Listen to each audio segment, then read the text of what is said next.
Federico, I sent you something. You have to listen to it for a second. Okay.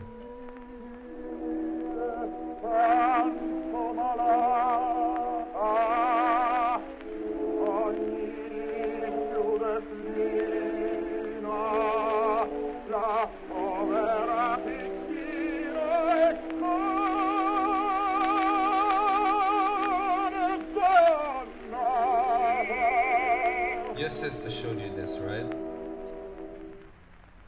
No, actually, I found out about it myself, but of course I had to ask my sister, who's an opera singer, for a lot of information. So we were listening to La Bohème, an opera from the late 19th century. The recording was from the 1920s. It's an Italian opera. And to wrap things up in a very short story, it's about a group of bohemian youngsters living in Paris. And one of the bohemians falls in love with a girl. Her name is Mimi. And they have a bit of a complicated relationship going on. In the end, she leaves the main character, Rodolfo, because Rodolfo is just a poor bohemian with a lot of fantasies, but not a lot of material things to offer. And she moves in with a much richer guy who can actually provide her until she gets tuberculosis, a disease that was spreading across Europe in that time.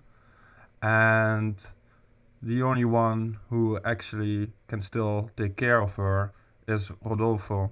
And the message of the opera is actually that sickness and disease brings us once again together, and brings back solidarity among people, no matter from which class they are. Federico, do you think people are coming closer together during the corona epidemic in Italy? Yes. Let's say that 60% yes. By the way, 60% yes. so let's say that first, before this, 100% of the people would go out in Italy. Now only 40% are going out. So let's say that 60% of the people are having feelings of solidarity towards the others because they stay home. 60% of Italy are Mimi and Rodolfo, and the other ones are not worth mentioning in an opera. Exactly. So for all those who have been listening to this podcast earlier, we have been gone for half a year almost. I think it was September last time we spoke to one another, you and I. September. Yeah. And now we're half a year later. I'm done with my graduation. I'm done with my thesis. So I finally start to have time again with my little side projects, including the podcast. Meanwhile, I moved from Estonia to the Netherlands. And you, Federico, you moved from Barcelona to Bologna. And you basically moved to the epicenter of the pandemic. Exactly. Yeah, but I did that 6 months ago. Maybe, unconsciously I knew that I had to be here to witness. To help your Italian brothers. So, you have been, I assume that you're in complete isolation there in Bologna. So basically I'm with my housemates and a friend of mine who came to live with us. But I mean, we've been seeing the same people all the time, so it's safe to have my friend here. And we're all in the house, and we only go out for shopping, except for one of my housemates, which who I will have to interrogate later because sometimes he leaves and we don't know where he goes, and the situation is not really clear, and we're worried, especially because I've got an immunodeficiency. So. Ah, shit, yeah. But by the way, the good thing about this thing of the virus is that the relationship with the other housemates got much better. Oh, yeah. So because of the disease, people who normally don't have very stable relationships with each other start to move closer together again, right? That's also something that I start to notice here. Um, when did it all start in Italy? I think 3 weeks ago. Yeah. Okay, a month ago. Yeah. In the last week, they started to imply this law in Italy that you are not allowed to leave the house unless it's for like groceries or any primary need, right? Yeah, and for work, obviously, and for medical sanitary needs, obviously. Yeah. Yeah, I mean, here in the Netherlands, it's on a slightly lower stage. 2 or 3 days ago, they closed down all the restaurants and cafes, but you're still allowed to go outside. And actually, most of the young people are still doing that. They're still chilling in the parks and stuff like that because the weather is really good. And the World Health Organization said that Italy is a model and that the Dutch and English way are not correct. Hey, hold on a second. I mean, I agree with you that the Italian way is the model, but it's really unfair to put the Netherlands and Britain in one category. Did they actually do that, the WHO? Because those freaking Brits are really one step worse than the Dutch. They keep all the schools open in Britain, unlike in the Netherlands. They're keeping all the theaters open, all the cinemas. The government is advising people not to go to the theater, but they still keep them open. And I believe you can still go to bars and restaurants. So Okay, then let's put them. Let's make 3 categories, okay? And then we we have the Britain No, we cases, the don't. Dutch cases, and the Italian cases. Yeah, goes from worse to better, I guess. So I know. Okay, like racist brackets. I know you wouldn't like this. That's why I did it. you wouldn't like it if I was placed in the same category as the United Kingdom. Yeah. Hey, but Okay. so yeah, what I was particularly interested in, and I thought you could tell me more about that. I know that the virus started to pop up in Lombardy, Italy, and then started to spread first and foremost across northern Italy. And the thing is that what I read was that the healthcare system in northern Italy is very much comparable to that of the Dutch and northern Europe in general, whereas the healthcare system in southern Italy is very bad compared to the European average. So I was first and foremostly curious, how is the situation in northern Italy, where you live in Bologna, compared to southern Italy? Is there right now a visible difference? The thing is that obviously, like most of the contagious and like the spread of the virus, it has been happening in Lombardy, in Veneto, and Emilia Romagna. I'm in Emilia Romagna. Okay. All of them are more or less in the like, north, right? They're all in the north. Yeah, Emilia Romagna is center north. Most of the cases they're in these 3 regions, and in Lombardy, for instance, they're having problems like lots of beds are lacking, and so you feel more the pressure of compared to the south. And just because I have to be the Marxist of the situation every time. So there are almost 200 structures in terms of hospitals and all these health infrastructures in Lombardy. Okay, half of these are private, half of and the other half are public. Well, it turns out that proportionally speaking, the private makes much more profit, but has less beds. And right now we have an issue because beds are lacking in Lombardy. This tells us that you cannot apply the market and profit logic in healthcare system. And so if you apply a neoliberal logic in healthcare areas, you have these problems when you have a crisis like this, right? Yeah, I mean, Yeah. in general, I think the neoliberal problem with the coronavirus is much more visible, even in the question, how are you gonna balance the market economy vis-a-vis the healthcare of the population as a whole, right? Because those two will contradict one another in the pandemic. Like the more you start to invest in making sure that people are healthy, the more right now you will have to give up. Yeah. And that's precisely the reason why in the Netherlands they decided to take this, as you called it, in between scenario between Britain and Italy. On the one hand, they are way too afraid that the people will stand up and start to panic. So something has to be done, and that's why all the cafes and restaurants and many of the shops are closed. But at the same time, they refuse to implement this complete lockdown because they still want to have the economy running. Yeah, and by the way, Mark Rutte is the. Have I pronounced it decently? Yeah. Pretty well. Okay. That's the Prime Minister of the Netherlands.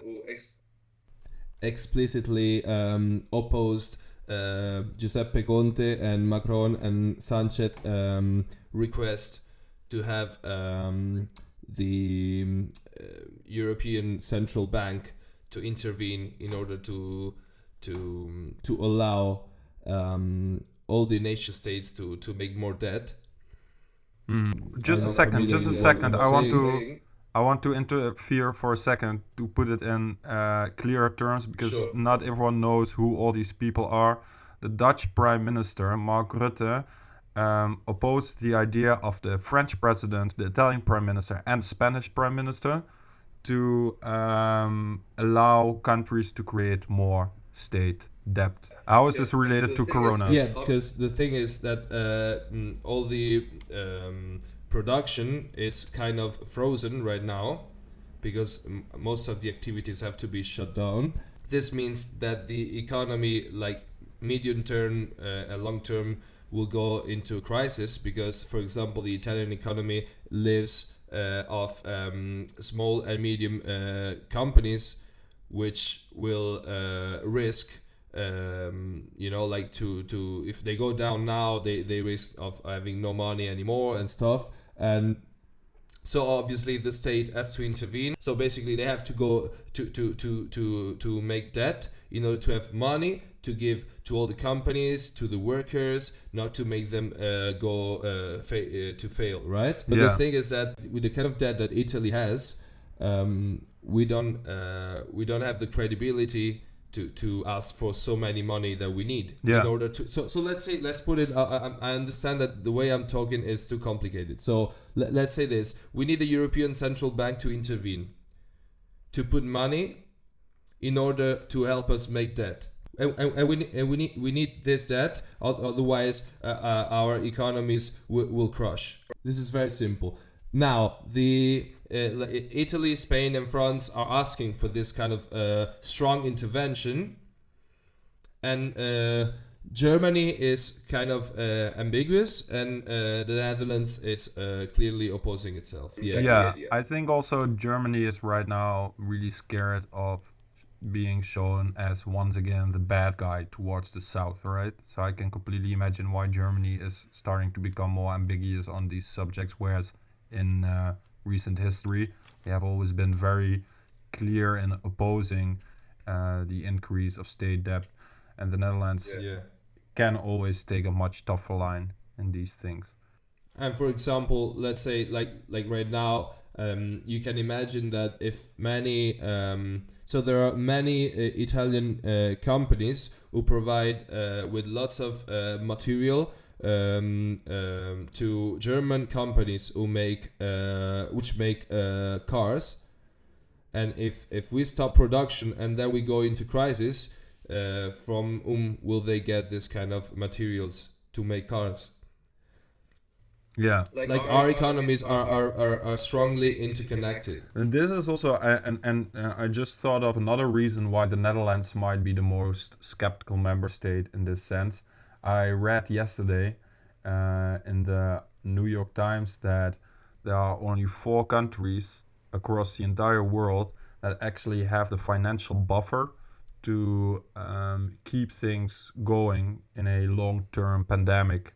The Netherlands being one of the 4. I think the most important thing is that the Netherlands is one of the few countries in the world right now where there is a financial buffer that can allow the country to survive such a pandemic without increasing the state debt significantly. They also have the Dutch also have right now a buffer of 90 billion euros ready for such a pandemic. 90 billion euros. Can you imagine that? I mean, that's just the positive side, I would say, of a very greedy right-wing government that has so far refused to invest any of its money in significant fields in the last years. They have been under a lot of pressure by the left-wing opposition because the economy is booming for the last years, but we don't really notice it in any of the increasing investments in Dutch society. And right now, of course, the right-wing government in the Netherlands can really use this situation and say, you see, this is the reason why you should be greedy, because you never know what kind of a pandemic you get in your country. So but then of course, if the rest of the European economies, like the Italian, French, and Spanish, start to if collapse. If they start to collapse, then you don't have many healthy market with which you can trade or and that is the sole reason why Dutch economy exists, is trading, right? So yeah, it's a bit of a dangerous game that they are playing. Did you hear the speech of our president, Ursula von der Leyen? Our president, by that I mean the president of the European Commission. She gave an Italian speech last week, a speech spoken in Italian, in which she... Oh no, I don't know. Okay. She spoke in Italian. No. Yeah. It was. I think it got a lot of media attention, and then she said, at some point, I can't rephrase it in Italian, only in English. Today, all of us are Italians. Cari italiani, in questo momento così difficile, vorrei dire a tutti voi che lottate contro il virus che non siete soli. Il vostro sforzo e il vostro esempio sono preziosi per tutti i cittadini europei. In Europa stiamo seguendo con preoccupazione, ma anche con profondo rispetto e ammirazione, quello che state facendo. L'Italia è parte dell'Europa e l'Europa soffre con l'Italia. In questo momento, in Europa, siamo tutti italiani. Do you feel that today all Europeans are Italians, Federico? I want to say that I wish that today all Europeans were Italians, so that everyone would start to follow the Italian rules and we would be safer. But like, besides this joke, obviously not, because until the European Union doesn't show that it can face crisis like this, because this is a crisis in a fatal sense of the world, of the word, because either we respond in the way that France, Italy, and Spain is asking, or the European Union will stop making sense. Yeah. Because even in terms of market, it wouldn't make sense anymore. There will be so much divergence between the north and the south at that point, that it would mean the end of the European Union. Yeah, Yeah, I think what we're seeing now is exactly the opposite of what Ursula von der Leyen promised. I mean, even more than in the migrant crisis or in the euro crisis, when there was at least this incentive that Europeans ought to work together to face this shared problem. Right now, all nations are just serving themselves. There's zero cooperation right now going on in Europe. There's zero help, humanitarian help coming from one another. The guidelines are not in line with one another at all. Every country is doing something completely different. So, but well, it's of course also an institutional problem, right? I think the European Union really has zero authority on anything health related.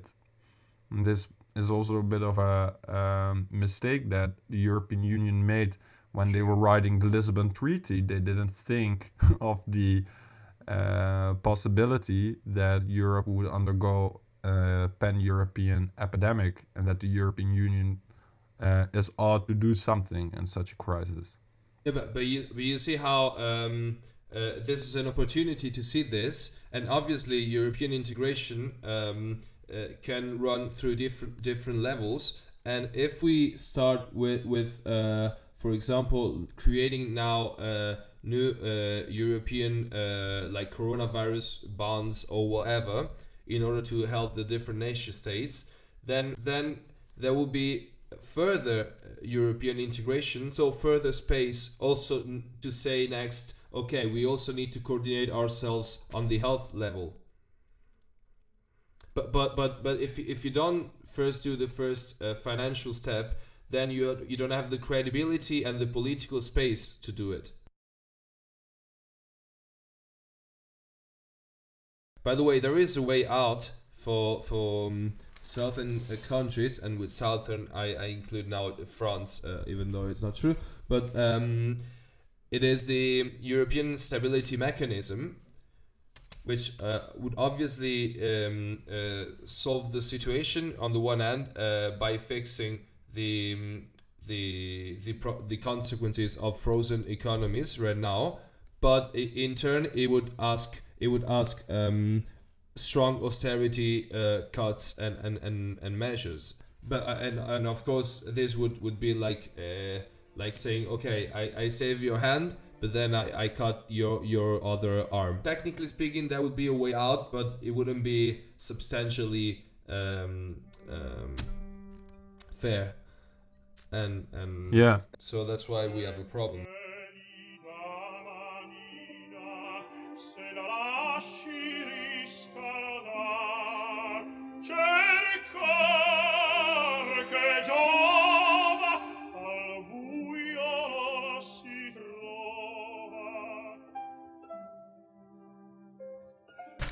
Yeah, there are other examples of how private clinics who are subsidized by the state are not acting accordingly, like are not. For example, there is one in Emilia Romagna, which hid the fact that it had a sick doctor, and then that it had a sick patient who hadn't been isolated and stuff, and this caused a death of a cleaning lady in the clinic.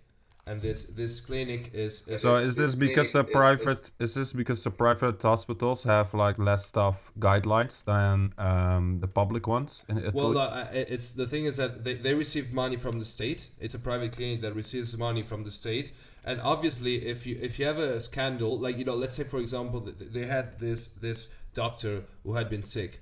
Let's say that they notice this when it's too late, okay? If it's a public hospital, it doesn't have to care about its marketing phase, right? So there's no marketing worry to have. So if there is this kind of mistake, they say, oh, this happened, we have to take action upon it, okay?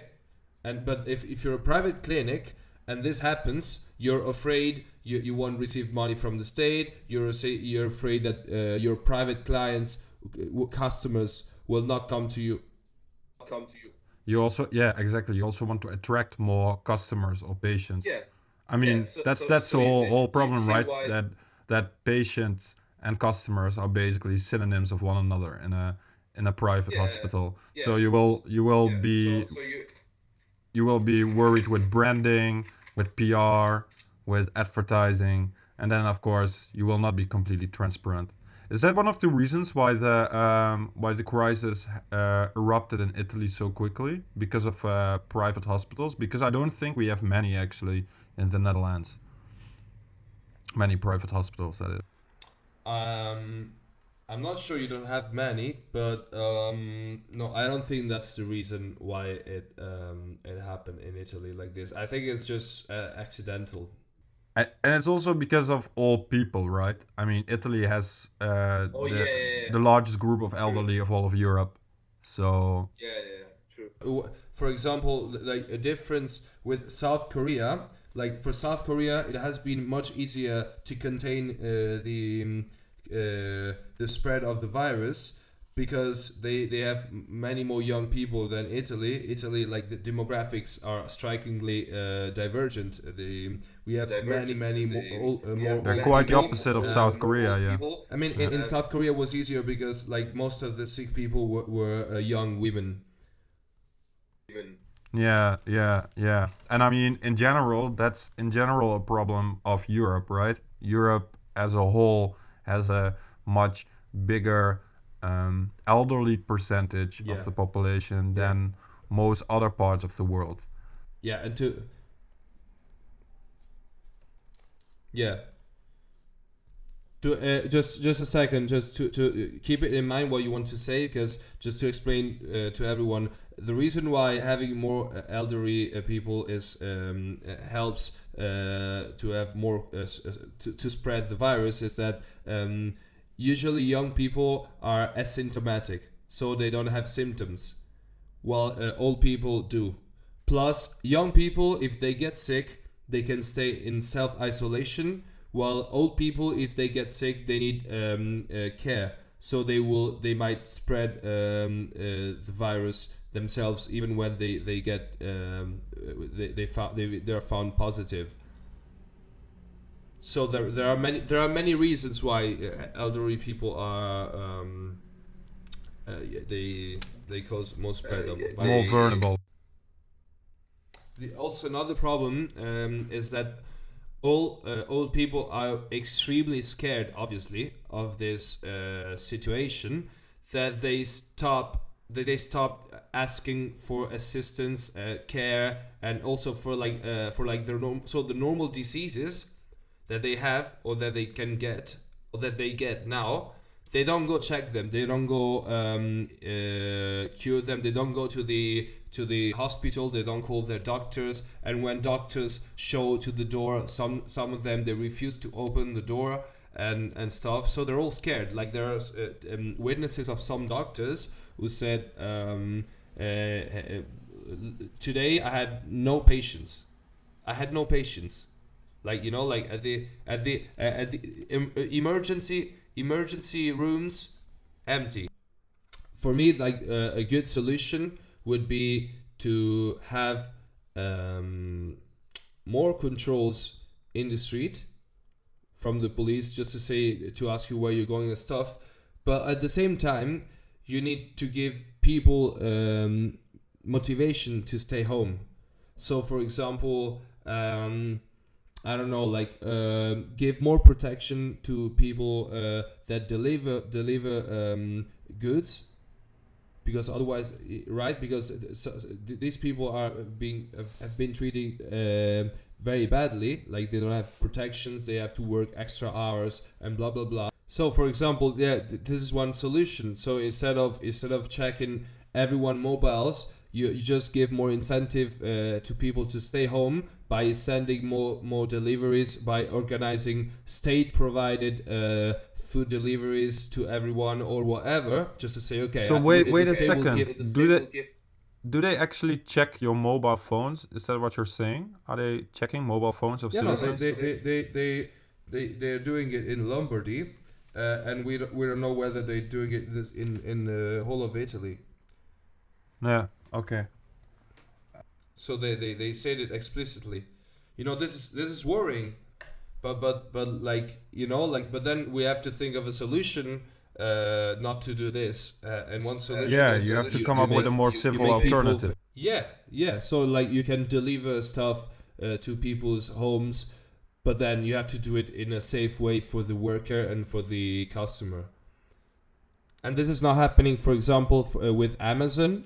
Amazon in Italy, they're like putting much more pressure on the workers. They're not giving them the protections. They're not giving them any protections. And now in north of Italy, the workers' unions they're about to go on strike for extra hour work. And meanwhile, the government of Italy doesn't have the capability to actually increase its debt and offer any financial alternatives to its people. Yeah. One more, and I think this is the last question. What kind of impact is this coronavirus having on Italian domestic politics right now? Can you already see the political landscape taking new shapes? Italians tended to be moderates in their history. Even though, okay, you can say, oh, you invented fascism. I just wanted to say that. And you also were the only Western European country where a communist revolution became probable at some point in post-war history. No, but I mean, that's not moderate either. But like, but in general, we have been always moderate in our, even in the way we lived dictatorship. And in general, even when you were fascist, you were no Nazis. That's what you mean. Yeah, and in general, in like the Republic, history has been that of a moderate government, and I think we will stay on that track, because on the one hand, we are behaving in the right way in terms of what the World Health Organization is asking the world, and also the health minister which was a leftist, are doing the right things, and they've been praised, and for the rest, for the aspects the government is not acting in the right way. So for example, how they like workers who are still working have been treated, what we already talked about. So the gig workers and all the other Amazon workers and like delivery world and stuff. This is something obviously wrong, and which obviously we have to take it into account, but it's not typical of it's typical of our times. So doesn't mean that people would say, oh, we don't want this moderate government because they treated Amazon workers, in this way, blah blah blah. I mean, that never happens. You don't vote Salvini. You don't vote Salvini because a gig worker has died, right? Yeah, well, that was actually my question, because I mean, first time we talked on this podcast, which is a bit more than half a year ago, at the beginning of last summer, we still had a right-wing populist government under Matteo Salvini in Italy. That government fell in the end of summer, and ever since then we have a more moderate government in Italy. And if you ask me, I was kind of expecting you to say that this corona crisis is making it more likely that Italy is moving back towards the nationalist side of the political spectrum. The thing is that it depends on how the European Union will act. Obviously, I mean, if the European Union if the European Union acts badly, then Italians are more likely to vote anti-European and pro-nationalist. You mean? Yeah. Obviously. Yeah. I mean, yeah. It does turn out to be true that in real humanitarian crises like epidemic, the currently governing elite can count on a lot of support among the population. I find that very surprising to see that actually, if you look at the Netherlands, where the prime minister and his government can be blamed for many mistakes in the past 2 weeks, his support is really growing in the polls. So there's not much room for criticizing when things really become a matter of life and death. It appears, at least. And this is, I think, very funny to see that looking back at the crisis that we had before the corona crisis, we had the European migrant crisis, and we're actually still in the aftermath of that, right? And much less people died in that crisis. Maybe some did through, well, of course, many migrants and refugees died, but not many EU citizens died because of that crisis. But it was a huge political calamity that put it really the foundation of the European Union upside down. It really threatened the European elite. And right now, with a crisis that is for our physical being much more threatening, you really don't see the same effect. And I find that really astonishing to see how people observe certain crises as worse than others in a physical way, and then on a more psychological and political way, it's much less of a calamity. One thing that you can compare the migrant crisis to this crisis also in terms of Schmittian politics. So in terms of us and other, and the other in migrant crisis was a physical, human, tangible, concrete, identifiable presence. So the migrant. there were, while with the virus, it is a non-human, external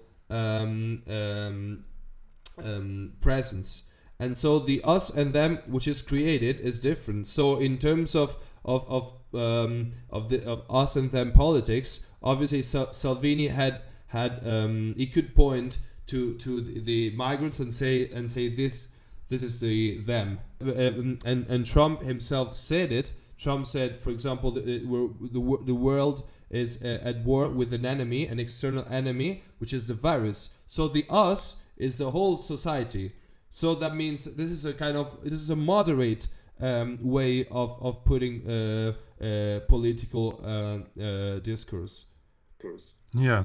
So you also have like less space for a kind of extremist discourse. When there's also no. I mean, in the end, that also means there's no polarization, because in the end, virtually everyone agrees that we should just make sure that as many people as possible survive, and that's it. Yeah. That is something everyone agrees on. But then. Yeah. For now, but then that's what I meant when I said that for the future, for like the next weeks, we will have to wait for the European Union's decision in order to see whether there will be new space for the far right or far left, maybe someday. Yeah. So if the economy starts to get really shaky, you mean? Yeah. Let's maybe. And we will all know that will be the European Union's fault. I mean, and that we will all agree on that. So. I don't know if everyone would agree that that's the European Union's fault. I definitely think that people in the South would think that is the European Union's fault, because the European Union has much more economic responsibility in the South. But in the North, there's this idea that, yeah, sure, the European Union is useful in closing the external borders. The European Union can be useful in other things, but not in keeping us financially alive. Even though it is true to some extent that the European Union is needed in the North to financially survive, this idea is not among the people. Oh yeah. I mean, like, yeah. We as usual, we have to wait for what they decide. Luckily, Paolo Gentiloni has an important say. Who is he? Is he a commissioner? Is the European Commissioner for Economic and Financial Affairs. He's also the former Italian Minister of Foreign Affairs. So he also has a good relation with the current government. But still, it wouldn't be. It would still leave space for then a future far right discourse to attack the European Union. Yeah. So if Italy is going to be saved in this crisis, it's thanks to the fact that the current European Commissioner for Economic and Financial Affairs is a very close friend of the current Italian government. Yeah, I hope that works. Yeah, let's hope so. He also speaks German, by the way, so that might actually help too. He speaks German? To speak the language of the enemy.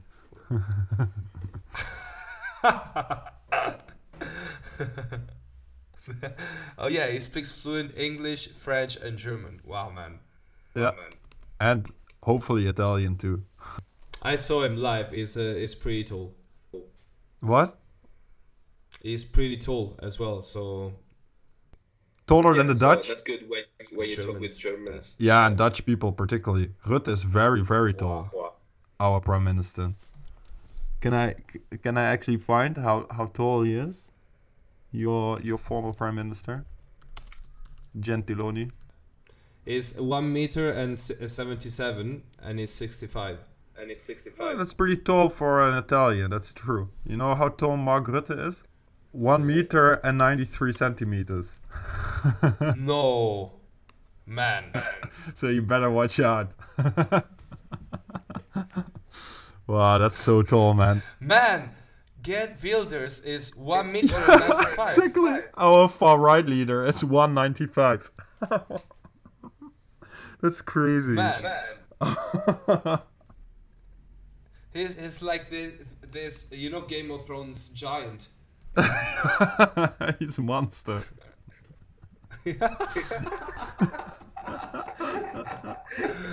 with his fake hair and Yeah, and Macron is very tiny, so he's a petite man. Yeah, man. But anyways, Federico, thank you so much. Good luck with everything in Bologna. I hope you have your guitar. I hope you have your friends. I hope you have your books. And if you feel lonely, You in my heart. yeah, you definitely have me in your heart, and I have you in my heart. We will also listen to the opera La Bohème by Puccini and dive into the romanticism that inevitably goes hand in hand with any epidemic.